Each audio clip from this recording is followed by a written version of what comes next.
میرے نبی نے فرمایا تمہیں سب سے بڑے کبیرہ گناہ بتاؤں؟ الا اخبرکم باکبر الکبائر۔ آپ ایسے بیٹھے ہوئے تھے، ایسے آپ نے کہا الاشراک باللہ، شرک، یوں بیٹھے ہوئے۔ پھر فرمایا اللہ کا شکر ہے ہم میں کوئی مشرک نہیں، ہم شرک سے پاک ہیں۔ حقوق الوالدین، شرک کے ساتھ جوڑا، ماں باپ کی نافرمانی، حقوق، اور یہ واحد نافرمانی ہے جس کے لیے نافرمانی کا لفظ نہیں ہے، حقوق۔ نافرمانی کے لیے ہوتا ہے معصیت، من یعص اللہ ورسولہ، سبحان اللہ۔ اللہ اپنے لیے عام لفظ استعمال کرتا ہے جو اللہ رسول کا نافرمان، ماں باپ کے لیے حقوق کا لفظ استعمال کرتا ہے، اور حقوق کا مطلب نافرمانی نہیں ہے۔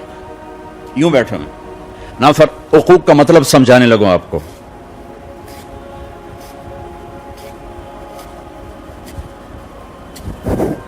اس کو حقوق کہتے ہیں، کسی چیز کو پرزے کر دینا، تباہ و برباد کر دینا۔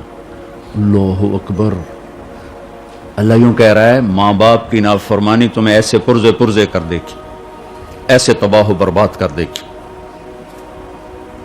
ہاں اگر وہ نافرمانی کا کہیں پھر نہیں ماننی، ماں ہی کہے رشوت لے آ، وہ نہیں ماننی، لیکن شریعت کے اندر ماں باپ کو تنگ کرنا یہ نتیجہ ہے اس کا، تو پرزے ہو جاتا ہے۔ میرے نبی نے فرمایا کبھی میری ماں زندہ ہوتی نا تو تم دیکھتے میں اس کی خدمت کیسی کرتا۔ میں عشاء کی نماز کے مصلی پہ کھڑا ہوتا اور سورۃ فاتحہ شروع کر چکا ہوتا، فرض، سنت نہیں، نفل نہیں، فرض کا میں نماز شروع کر چکا ہوتا، اور ادھر سے میرے گھر سے آواز آتی محمد، تو میں نماز توڑ کے کہتا لبیک اماں جان، لبیک یا اماں، لبیک یا اماں، ماں جی حاضر، نماز بعد میں پڑھوں گا، ماں جی حاضر۔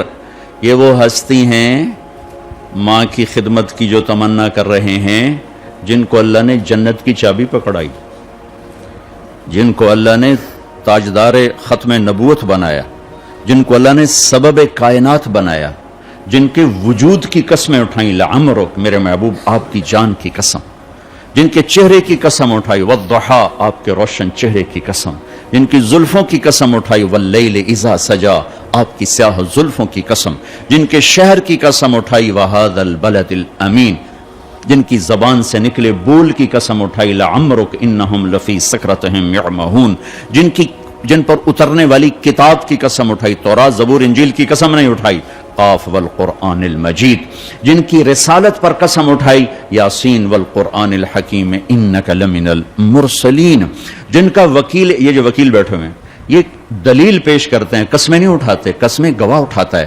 اگر وکیل بھی قسمیں اٹھانے لگ جائیں تو ان کے دلائل کمزور پڑ جاتے ہیں، تو میں قربان جاؤں، میرا اللہ اپنے نبی کا وکیل بھی بنتا ہے، گواہ بھی بنتا ہے، وکیل بن کے دلائل دیتا ہے اور گواہ بن کے قسمیں اٹھاتا ہے، دونوں کام اکٹھے ہی، ادھر گواہ الگ ہوتا ہے، وکیل الگ ہوتا ہے، تو وکیل قسمیں پہ نہیں آتا، دلائل پر آتا ہے، اور گواہ قسم اٹھاتا ہے، تو میرا اللہ دونوں کام اکٹھے کر رہا ہے، والنجم اذا ہوا، گواہ بن رہا ہے، مجھے اس ستارے کی قسم، پورے ستاروں کو، نظام کائنات کی قسم، ان گھومنے والے ستاروں کی قسم، ما ضل صاحبکم وما غوا، یہ اللہ تعالیٰ گواہی دے رہے ہیں۔ پھر اب وکیل بن رہے ہیں، ما ینطق عن الہوا ان هو الا وحی یوحی علمہ شدید القوی ذو مرۃ فاستوی وهو بالافق الاعلی ثم دنا فتدلی فکان قاب قوسین او ادنی فاوحی الی عبده ما اوحی ما کذب الفؤاد ما رأى افتمارونہ علی ما یری۔ وکیل بھی بنتا ہے، گواہ بھی بنتا ہے، وکیل صفائی بھی بنتا ہے اور گواہ بھی بنتا ہے۔ یہ وہ ہستی ہیں جن کو اللہ تعالیٰ نے، یہ تو سارے چھوٹے فضائل ہیں، یہ وہ ہستی ہیں جن کے آگے سے اللہ نے سارے پردے ہٹا کر اپنا آپ دکھا دیا۔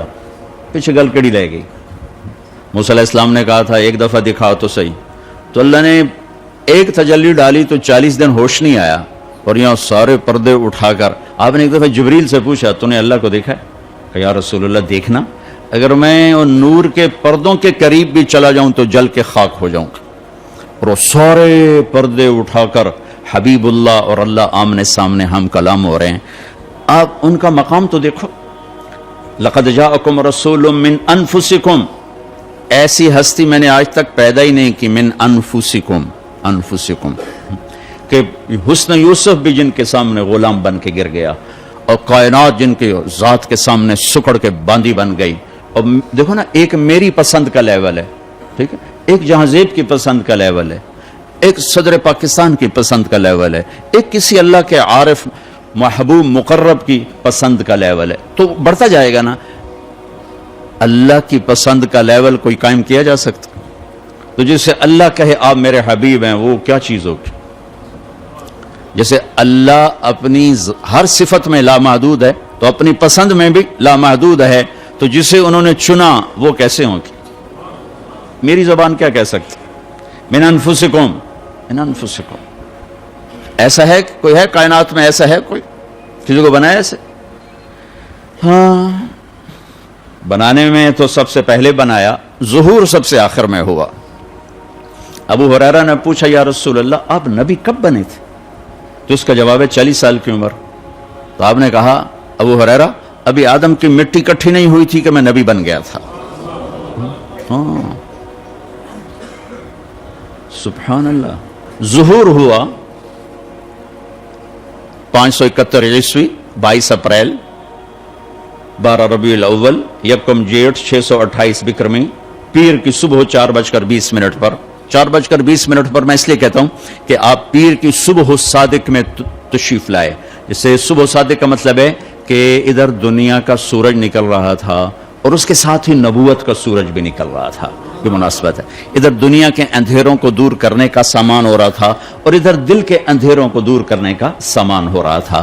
اور ربیع الاول، ربیع کہتے ہیں بہار کو، ادھر دنیا کی بہار آ رہی تھی اور ادھر دین کی بہار آ رہی تھی. یوں اللہ نے اس کو جوڑ بیٹھایا. تو میں نے مکہ میں دیکھا کہ 22 اپریل کو صبح صادق کب ہوتی ہے؟ تو 4:20 پر تھی. تو میں کہہ دیتا ہوں 4:20 پر.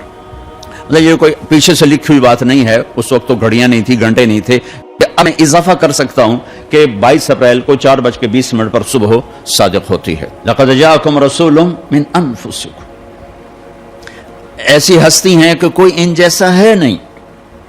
پھر دوسرا ہے لقد جاءکم رسول من انفسکم. اس آیت، اس لفظ کو دو طرح پڑھ سکتے ہیں. ہم پڑھتے ہیں من انفسکم، میں افریقہ گیا وہاں پڑھتے ہیں من انفسکم. انفس کا مطلب بتا دیا کہ ایسا کوئی ہے، ایسا کوئی ہے، کوئی دکھاؤ، کوئی دکھاؤ، کوئی دکھاؤ. من انفسکم کا مطلب ہے ایسا خاندان کسی کا ہے، ایسا نسب کسی کا ہے، ایسا گھرانہ کسی کا ہے، ایسی عالی شان نسبت کسی کے پاس ہے.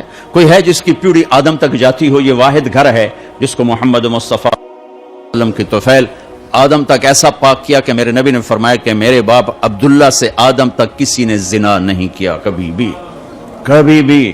ایسا پاکیزہ نسب دیا.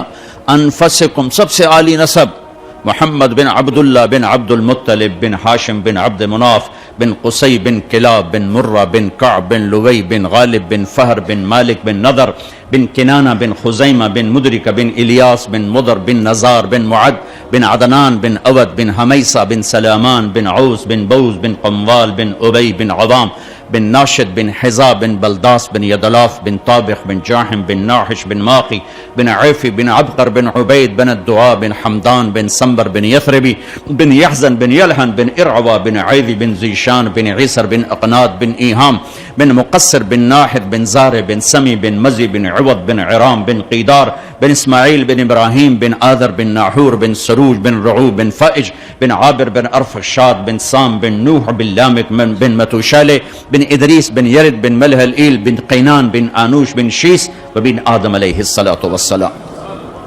من انفسکم. ہے کوئی ایسا؟ ہے کوئی ایسا؟ کوئی ہے؟ دکھاؤ. کوئی ہے؟ نہ ذات میں اس جیسا ہے یعنی شخصیت، اور نہ سلسلہ نسب میں کوئی اس جیسا ہے، نہ ایسا عالی خاندان ہے کوئی، نہ کوئی ایسی عالی ذات ہے کوئی کہ جن کے وجود کی میرا رب قسمیں اٹھائے. سارے نبیوں کی سرداری کا تاج سر پہ سجایا، اور پھر نام بھی کیا رکھا؟ محمد، احمد. آپ کے نام تو خیر بہت ہیں، جتنی صفات ہیں اتنے نام ہیں. تو صفات لامحدود ہیں، لہذا نام بھی لامحدود ہیں. جو علماء جمع کر سکے، وہ میرے پاس ایک کتاب ہے 1177 نام ہیں میرے نبی کے جو جمع کیے جا سکے. وہ اس سے بہت زیادہ ہیں، جمع اتنے ہوئے. یہ نہیں کہ اتنے ہی ہیں، انسانی علم یہاں تک پہنچا ہے، اس سے آگے پہنچ نہیں سکا ہے. لیکن ان میں سے جو میرے رب نے اپنے نبی کا نام رکھا محمد و مبشر اور احمد. ما کان محمد ابا احد من رجالکم ومبشرا برسول یاتی من بعد اسمہ احمد. میں صرف ان دو ناموں کا تھوڑا سا اللہ رسول کو کوئی بیان نہیں کر سکتا. یہ انسانی اوقات سے باہر ہے, انسانی بساط سے باہر ہے. اس لیے ہم بیان کرتے ہیں کہ ہمارا اللہ رسول کی تعریف کرنے والوں میں حصہ پڑ جائے اور کوئی تھوڑی ہماری ایمان کی شمع روشن ہو جائے. مسئلے مسائل آپ کو سارے پتہ. آپ میں سے کسی کو یہ معلوم نہیں کہ نماز فرض ہے, کیوں چھوڑتا ہے؟ آپ میں سے کسی کو یہ معلوم نہیں کہ صحیح تولنا کا حکم ہے, غلط تولنے کا حکم نہیں ہے, ڈنڈی مارنا حرام ہے, رشوت لینا حرام ہے. تو میں فتوے کی زبان نہیں بول رہا, میں اللہ رسول کے عشق کی زبان بولنا چاہتا ہوں کہ عشق آدمی کو بہت کچھ کروا دیتا ہے, عقل حیران رہ جاتی ہے. بے خطر کود پڑا آتش عشق میں نمرود, عقل محو حیرت ہے تماشا لبے بام ابھی. عشق ہوں میں عشق کماں میں دل رکھیں وانگ پہاڑاں ہو, سہ بدیاں ہزار علامیں کر جانے باغ بہاراں ہو. منصور جے چک سولی دیتے جڑے واقف کل اسراراں ہو, سجدیں سر چائیں نبا ہو توڑے کافر کہن ہزاراں ہو. عاشق سوئی حقیقی جڑا قتل معشوق دے مننے, سر نو جوڑے تے مکھ نہ موڑے پمیں 100 تلواراں کھنے. سچا عشق حسین علی دبا ہو, سر دتے تے راز نہ بھنے.